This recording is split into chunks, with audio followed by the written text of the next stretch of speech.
Well, good morning, everybody. Some of the people before me, especially Svimko, explained already a lot. And you see here a list of developments of the company over the years. And it all starts right slowly with the landfill. I think in those days we had something like 600,000 tons a year in the landfill, and then the composting started. And then in 1997 they built 2 lines of waste to energy, in total 300,000 tons. Then when I came on board, we started developing a sorting plant and many other initiatives, like a bioenergy plant where we use wood and all kind of bio waste to make energy. We built the 3rd incineration line of a single line with 250,000 tons. And because then we had 3 lines with 2 turbines, we could also supply steam to industry and warm water, because we could guarantee them a 99.5 or more % of availability. Then we built digestion of bio-waste as a stage before the composting. We produce biogas as well. We have included and many other elements. And this was how it started, with a landfill and a composting site. This was when I started in the company. With a waste incineration plant, a composting plant, and a landfill area. And this is how it looks today, where we have here the sorting plant, the 3rd incineration line, a plant where we use the rest of the incineration to retract metals, the special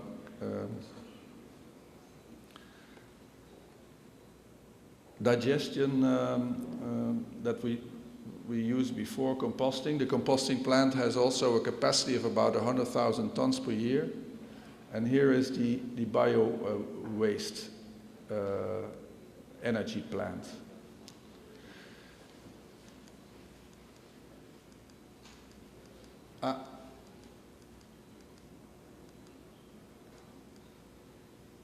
And I have 2 parts in my presentation, and I hope to have a break, because I think by that time I need a break. Because first we talk about a system that I will try to do that as short as possible, because Svimko also explained a little bit about it. Because it's not so simple to say, okay, we want waste to energy, let's build a waste to energy plant. It's not as simple as that. Because you have to answer a lot of questions before that. What type of waste will I have? How much will it be? What's the longer term? Because it is a long-term decision. You need to decide something like for 30 years ahead. And for that you need to have a holistic approach of the system. So then after the break I will talk about specifically waste to energy. But first I would like to try to set the scene.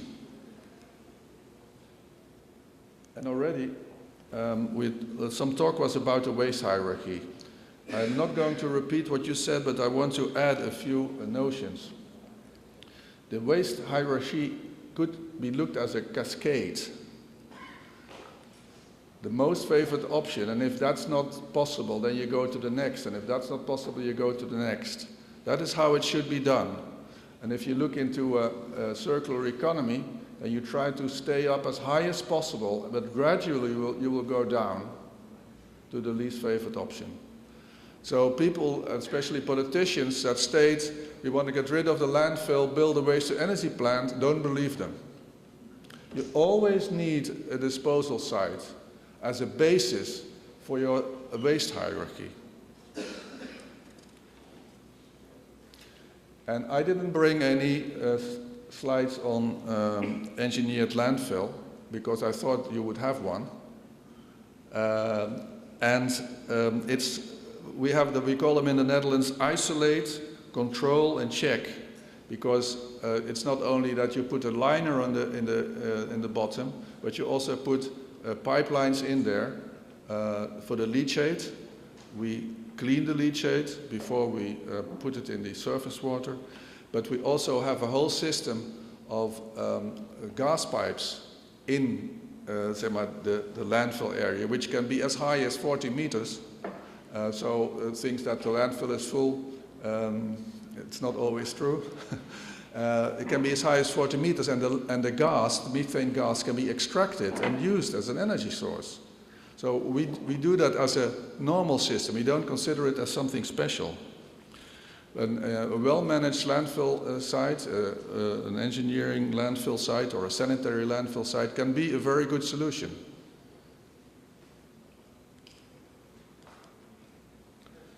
And then talking about the circular economy, I use a slide of CWEP, and CWEP is the European Association of Waste-to-Energy Plants, where of course we were a member. And they claim that, and I will show later in the second part of my presentation, in the waste-to-energy presentation, that more waste-to-energy and more recycling goes hand to hand, at least in all the European countries. And by definition, then also the landfill percentage is going down. As I showed in the history of my company, we started with more than 600,000 tons of waste going to landfill. And when I left the company, it was about 10 or 15,000 tons. So all that waste is now recycled and or being put into energy. But it's very important to use an holistic approach to look at the whole system. Because if we look at waste management, we don't want to see landfill areas like that. Sorry. We want to see more intelligent solutions. And that has to be practically be combined with thinking about waste fractions. And you showed us the composition of the waste, more or less, that we have here. But you really have to think about that. And how you can process it, how you can stock it, what you can do with it.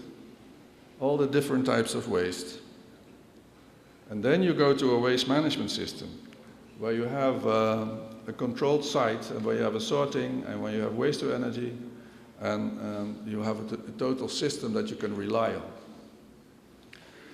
And there are some key instruments, and I use them. I have a set A and a set B from the European experience, and some of them might not totally be possible in your island. But one of the things to do is introduce or enhance recycling schemes for all type of things.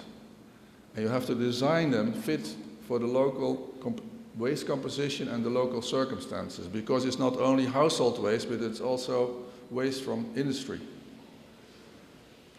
And I must say curbside collection is generally more effective than bring situations, and also it's also more effective to have pre-sorted waste than having a sorting plant, because then it's possible, but the waste gets commingled, and then it's dirtier, and it's more difficult to recycle. The second item is, and that is politically very difficult in most countries, use financial instruments. Of course you have to try to motivate people, but waste is not free. It costs money to do something with it. And people ask me, what's the cost price for waste to energy? Well, that's a very difficult question. I'll get on to that after the break, because it also depends, does one pay to bring the waste to the waste to energy plant? Do I get a gate fee? I even heard that you don't have you don't weigh the waste. Well, that's not so expensive. It costs maybe between 50 and 100,000 US dollars to make a good weighing station.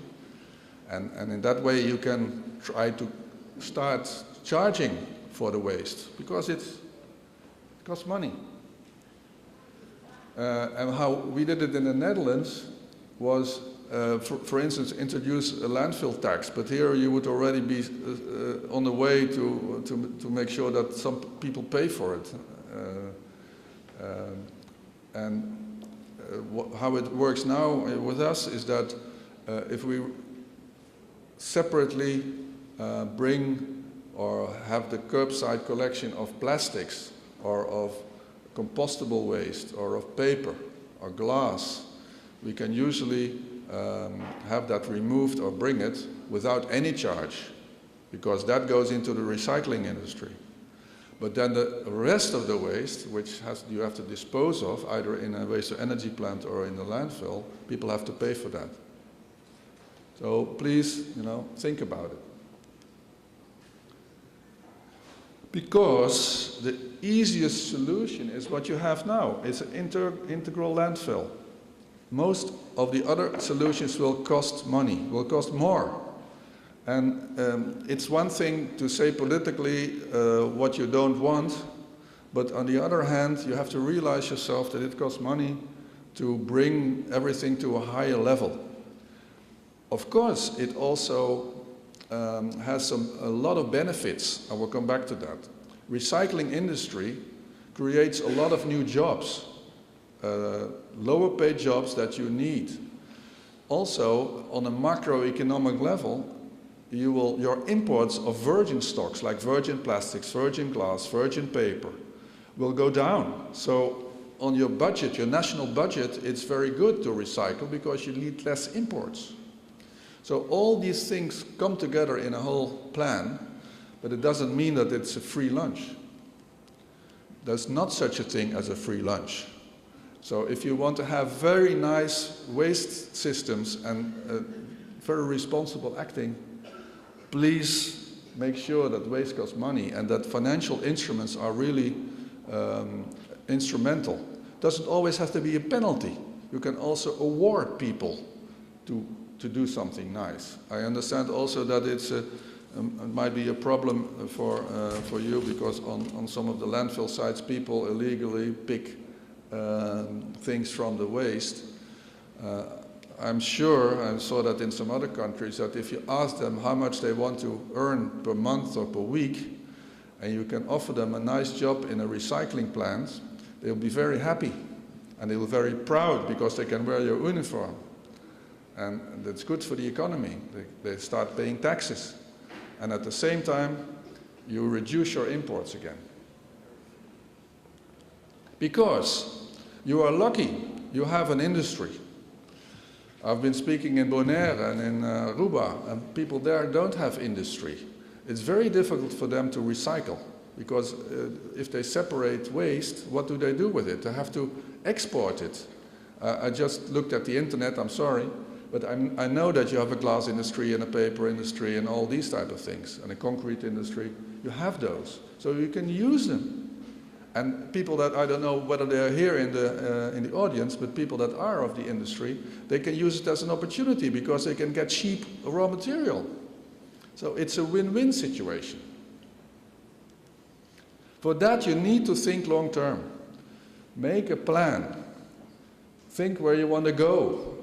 And not next year, but in 10 years' time. And then what is the intermediate step and how do I get there? And the chairman or the moderator, the professor asked me, where did we make mistakes? I can tell you one that you shouldn't make. Don't build a waste-to-energy plant too large. In the Netherlands, our minister was very angry with the industry and he said, you should build more waste-to-energy plants. I don't want the landfill anymore. Build more energy plants. So we did, and 2 years later he said, recycle, recycle, recycle. And then half of the energy plants will stand idle. At the moment, my old company imports waste from England to use. Of course, the English pay us to get rid of their waste, because without that, it's not possible. But, I already have some figures in mind where I think your capacity should be.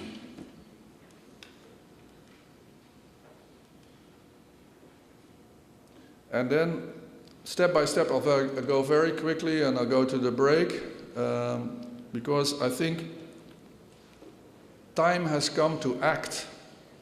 I'm sorry, I was invited not only because I'm an expert and because I've run my company for 13, 14 years and realized a lot of things, but also because I'm a blunt Dutchman and I'm just telling whatever I think.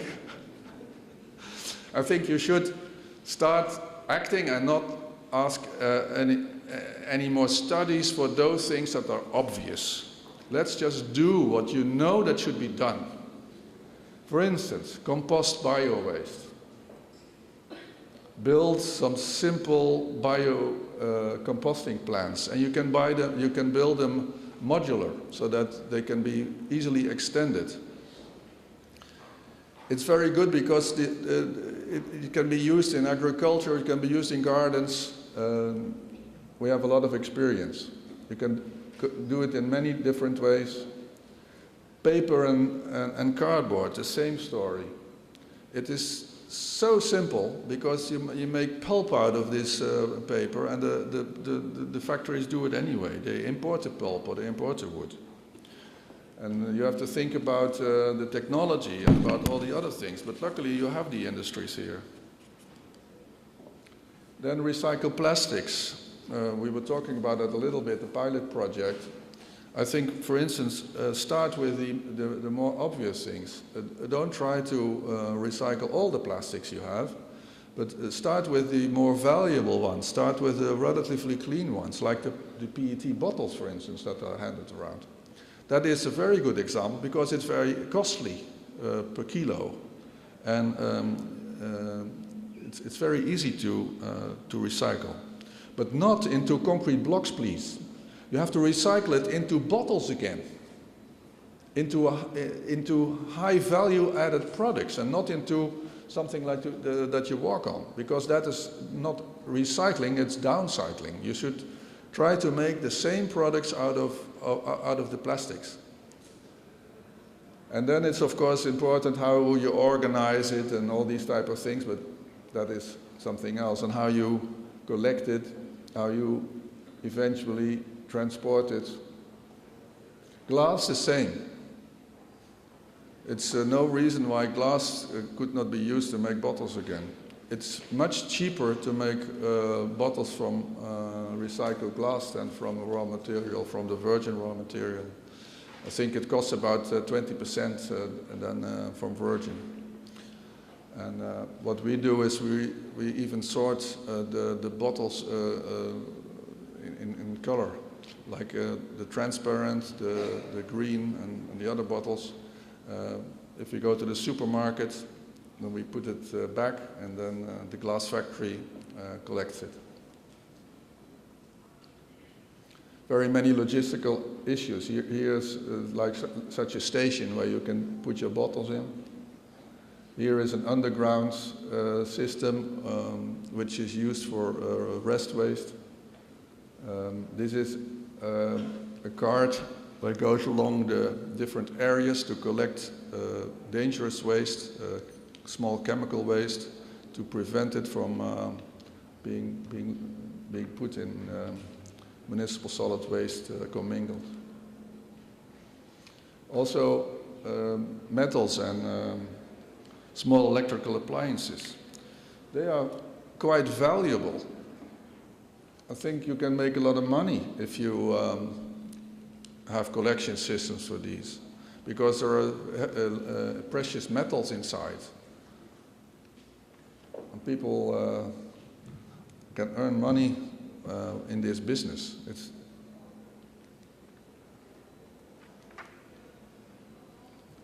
Then, of course, hazardous waste. It's also good to separate that from the rest of the waste.